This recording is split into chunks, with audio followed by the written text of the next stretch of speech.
Hello, I'm CV Lee of Paper Lantern Writers, and today I'm joined by fellow Lantern Anna Brazel. This is the second of three parts in this series where we're going to discuss some unique perspectives on what setting means for each of our genres. Anna, you write historical mystery. First, can you give us reader expectations for your genre? Readers expect a mystery, they expect something to go wrong, and they expect an investigation into what's going wrong. So whether it's a murder, whether there's a kidnapping or something else similar to that, something goes wrong, the world has blown up emotionally for somebody, and readers expect fair go at finding out how to make the world right again. So if you have an amateur sleuth like I write about, the reader wants to go with the amateur sleuth looking for clues and finding clues and meeting suspects and finding out all the information that they will need in order to find out who done it. So I've often heard you talk about setting as if it was a character. Can you explain what you mean by that?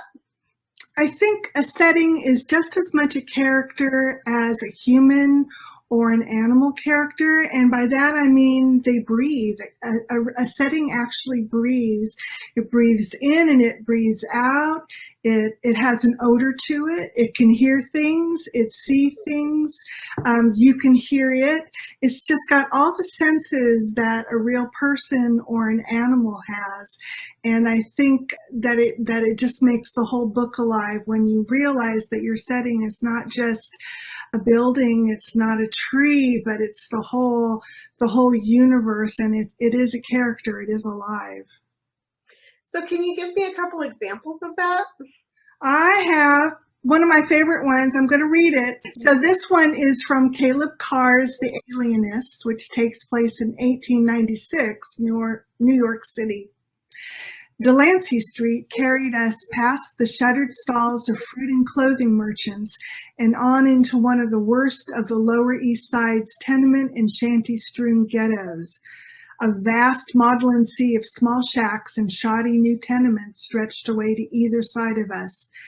An occasional church of some denomination or other was visible among the rows upon rows of dismal residences, which even on this crisp morning were draped with lines of laundry.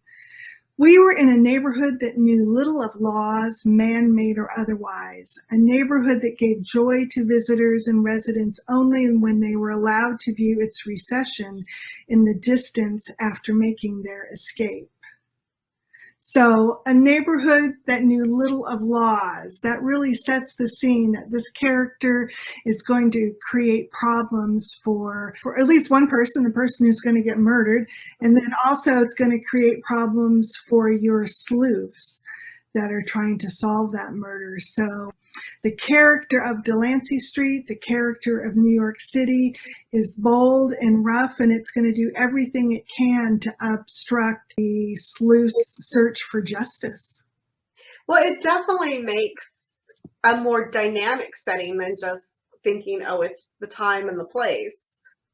You get a feel of what the city's really like then with that. Definitely going into that neighborhood, you know that nothing good is going to happen there. Nothing good will ever happen there. And if you're going to make anything good, you're going to have to fight for it. And it's going to be a struggle. And a struggle is always a good story with a mystery, because the sleuth has to struggle to find out who done it. So how does, and this is just out of the blue, I know we hadn't talked about this, so how does the setting, does it hide? Do you see it as hiding clues, or?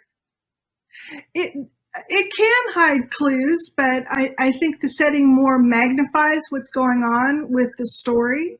Mm-hmm. If you look at the setting, I mean, like you go back and you look at Delancey Street, it's like, wow, we know this is going to be hard. This is going to be a struggle. And everything you see in Delancey Street, all those little details magnify what's going to be happening down through the story and up to the tremendous climax at the end.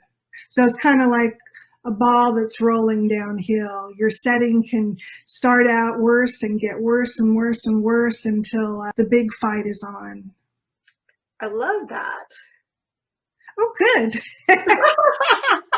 No, because it's like it's fun when you read a book and then all of a sudden it's like the setting all around them is very vibrant. It's just a joy to read. It is.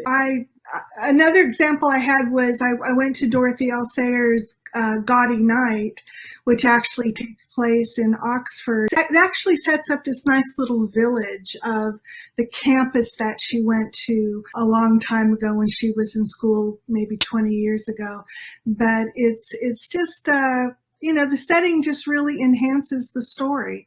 And for some mysteries, there's no mystery unless you have a great setting. Because some sleuths, some of the action in some mysteries are just very dependent upon the setting. Well, that is definitely a great way to look at your setting, especially when you're like doing your mysteries. I like to start with setting. A lot of people like to start with character. Mm-hmm. And I wish I could start with a woman who needs to do this, or a man who's so upset about something that he needs to kill this person for this reason. But I can't start with the murderers, and I don't start with the sleuth as much, or I definitely don't start with the victim. But I start with the setting, because some of the settings, especially the urban settings, just are more influential, and they just call out for a murder mystery. That is very unique. I had never even thought about doing that. I mean, I know in my own situation, it's like, yes, there are other influences around. It's not necessarily buildings, but, my session's next. Well, the actual way I start writing is a setting, a location, and a time.